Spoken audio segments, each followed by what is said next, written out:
What's up, YouTube? This is Too Raw for TV. Alright, so before I get into this video, I want to give a shout out to the Swarthy Wizard for the $15 donation via the Cash App. Much respect to him for showing love to the channel. Salute to you. So in this particular video, I want to talk about one of the most successful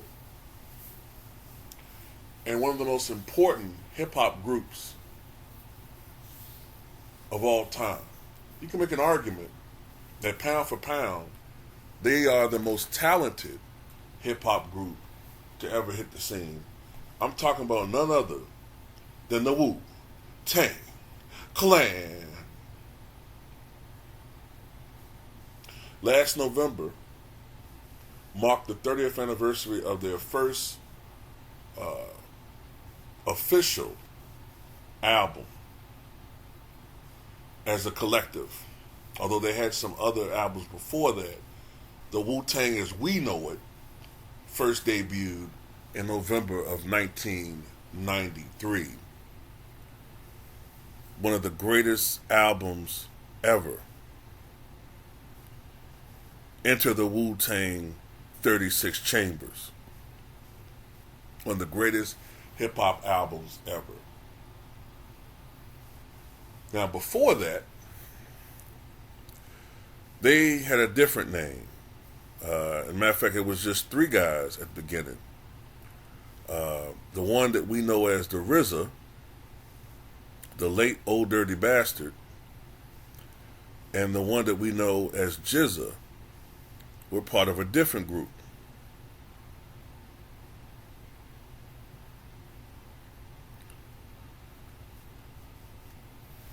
Their name initially were Force of the Imperial Master. They were also known as All In Together Now Crew. They're also known as the All In Together Now Crew. Their government names Robert Diggs, Gary Grice, and Russell Jones. They were cousins. Now back then they had different aliases. The RZA went by Prince Rakeem or the Scientist. GZA went by the Genius, and ODB went by the Specialist. Now the group never signed a major label or signed to a major label, but they were noticed by an established hip-hop star at that time, the now late Biz Markie. By 1991, the Genius and Prince Rakeem were signed to separate record labels. The Genius released Words from the Genius back in 1991 on Cold Chillin' Records, and Prince Rakeem released Oh I Love You Rakeem on Tommy Boy Records. However, both were soon dropped by their respective labels. It was at that time that they adopted new monikers. The Genius became GZA, Prince Rakeem became RZA, and the Specialist took on an entire new moniker, the Old Dirty Bastard, or ODB for short.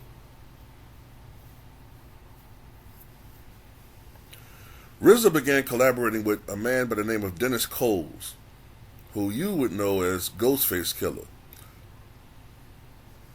The duo decided to create a hip-hop group whose ethos would be a blend of Eastern philosophy picked up from kung fu movies, 5% Nation teachings picked up on the streets of New York, and comic books. The Wu-Tang Clan officially assembled in late 1992 with RZA as the de facto leader and the group's producer. They got their name for the group after the film Shaolin and the Wu-Tang. The group developed backronyms for the name as well, such as We Usually Take All Niggas' Garments, Witty, Unpredictable Talent and Natural Game, and Wisdom of the Universe and the Truth of Allah for the Nation of the Gods. The Wu-Tang Clan became known in 1993 following the release of the independent single Protect Your Neck, which helped gain the group a sizable underground following. The group, however, had some difficulty in finding a record label that would sign the Wu-Tang Clan while also allowing each member to record solo albums with other labels. But Loud RCA finally agreed in 1993, and they released their debut album, as I mentioned, Enter the Wu-Tang 36 Chambers, in November of 1993. I remember that album. I remember when that debuted. I was in 8th grade. And to me, what they did was they brought relevance to me, in my opinion. They brought relevance back to the East Coast. See, this is the thing people forget. Because I think we get caught up in the East Coast, West Coast thing back then. A lot of people erroneously attribute the return of relevance to the East Coast only to Bad Boy. Only to Bad Boy. While they were part of it. They definitely were part of it. However, in my opinion, when you look at the timeline, Wu-Tang struck first. Biggie was still not very well known, in my opinion. Not commercially in 1993. P. Diddy was still not well known like that in 1993. 1994, yeah. Especially late 94. But 1993, you know, they were known by hip-hop heads, but not to casuals. I'll put it like that. Before this, you know what I'm saying, you could argue that, you know, the West Coast was dominating hip-hop. You know, NWA, Ice Cube, Snoop, Dr. Dre, you know, they were dominating hip-hop. And they still stayed very influential, but they brought back respectability and brought the East Coast back to relevance, in my opinion. They were also different. They went against the conventional norms of hip-hop. They were gritty. They had a strong focus on philosophy and kung fu, you know, movies and metaphors, and it resonated with people like myself at that time, young kids, and a little bit older than us, because we grew up watching kung fu movies. You know what I'm saying? Like, we grew up looking at TBS on Saturday and watching Bruce Lee movies or Jackie Chan movies. So that was part of our culture. So the whole relevant, you know, reference to karate movies and hip hop, that resonated with us, to be honest with you. So to me,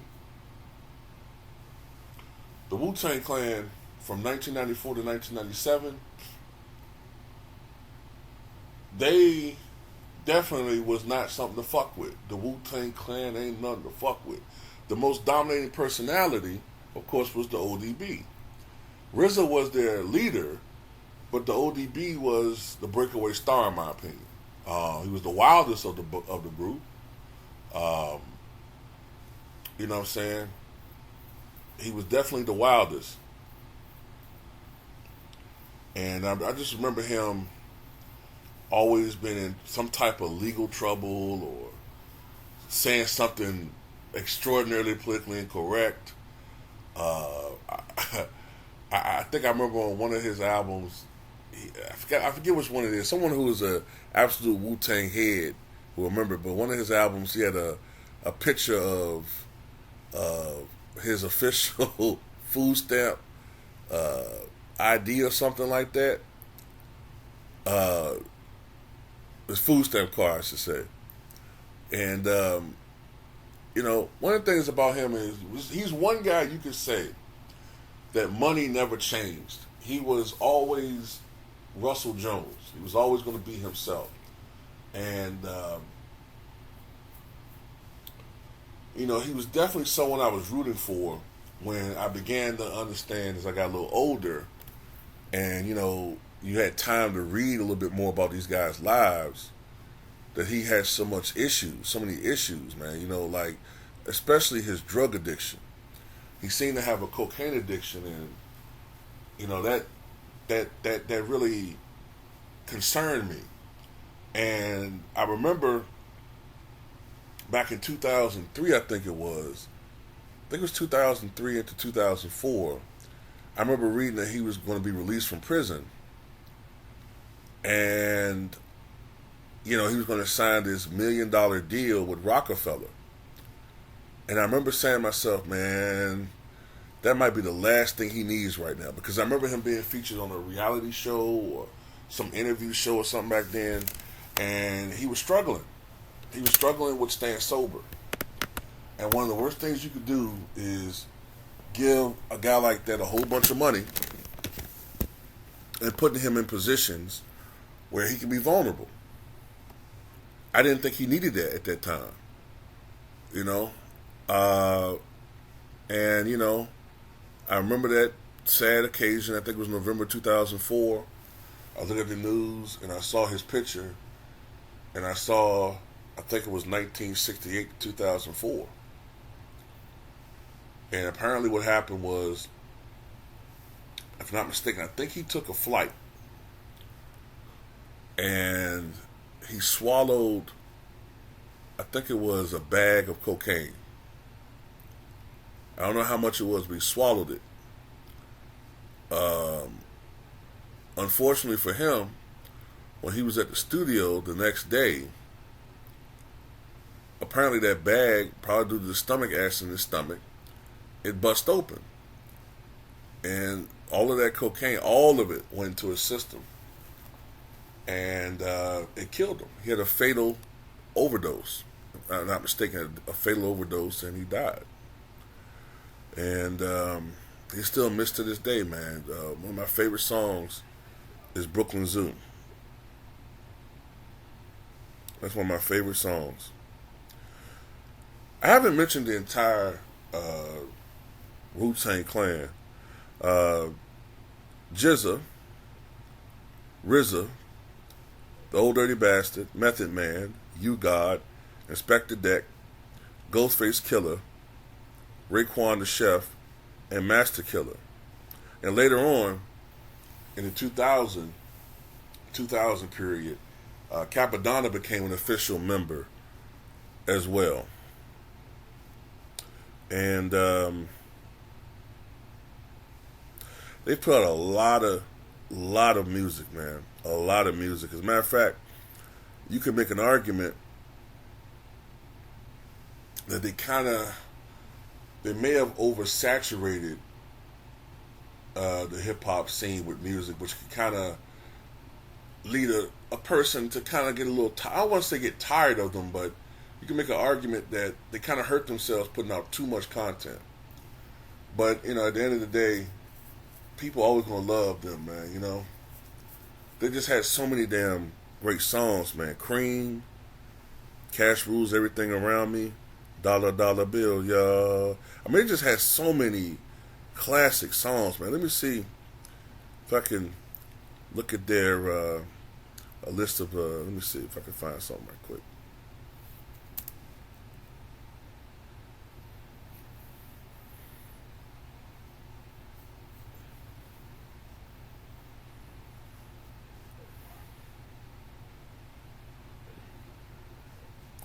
As a group, they had so many different albums. Enter the Wu-Tang 36 Chambers, the first one, November of 1993. And their second album was called Wu-Tang Forever, released in 1997. That sold 2 million units. The W, released in 2000, 1.3 million. Iron Flag, that released in 2001. That sold about 700,000. 8 Diagrams in 2007. That released about 200,000 units. A Better Tomorrow released 2014, 60,000. And their last album, Once Upon a Time in Shaolin, released in 2015. There's no numbers released as far as the units, but you may notice the numbers are going down. That's because people don't really buy music anymore, man. A lot of people just go out there and download it illegally and shit, man. You know, that trend started, I would say, in the early 2000s. People are downloading music illegally. Remember Kazaa and all those other different sites where you could download music and shit. But back then, man, I remember, like, if you wanted to download a song or something or album, if you wanted to download an album back then, it could literally take, I think it could take an hour.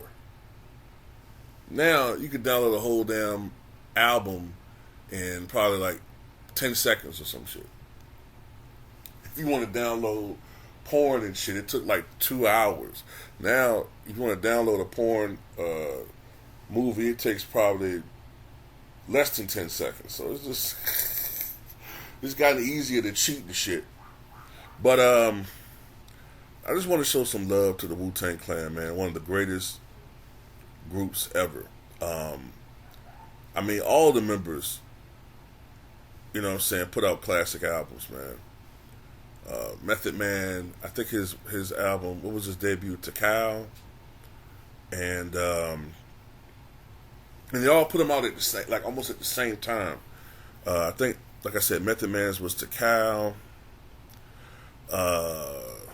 See if I can find the different albums. Raekwon's debut album was Only Built for Cuban Links. That was considered a classic. The GZA's debut album was Liquid Swords. That's a classic. Ghostface Killer, Iron Man, that was a classic.